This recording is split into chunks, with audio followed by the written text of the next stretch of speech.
তুমি কই যাইতেছো? উপরে কেন যাচ্ছ? তুমি ছাদে কেন আসছো?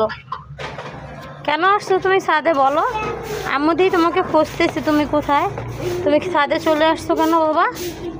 হ্যাঁ দেখছো ছাদে কত পানি, তুমি ছাদে কেন আসছো আব্বু বলো? কেন আসছো?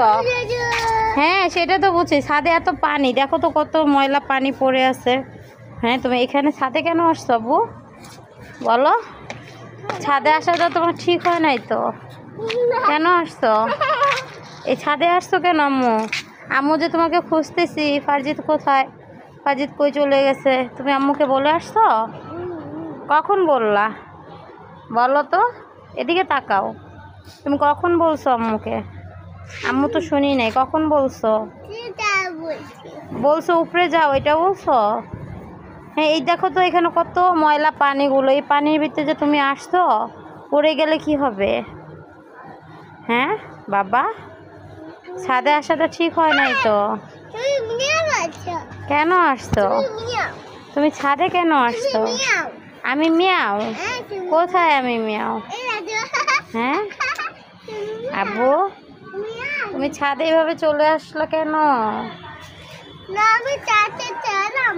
তুমি খেলা করবে? কি খেলা করবে এই পানির ভিতরে? কি খেলা করবে বলো? পানির ভিতরে তুমি কি খেলা করবে? আমার ফারজিদে আমাকে না বলে ছাদে চলে গেছে।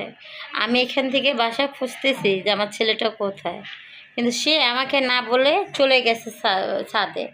আর আমি তো একটা কাজে বিজি ছিলাম, কিন্তু সে তো আমাকে খুঁজে পাচ্ছে না, আম্মু কই গেছে। তাই খুঁজতে খুঁজতে উনি ছাদে চলে গেছে। যদি পড়ে যেত, এ বাবা তুমি কেন ছাদে গেছো? যদি পড়ে যেত, ছিছি কথা না, ছাদে যেতেই হয় না মা, লক্ষ্মী ছেলেরা কখনো ছাদে যায় না। আর যাবা বলো? আম্মুকে রেখে আর যাবা না, হ্যাঁ আম্মুর সাথে যাবা, ঠিক আছে? একা যাবা না, পচা ছেলে আমার।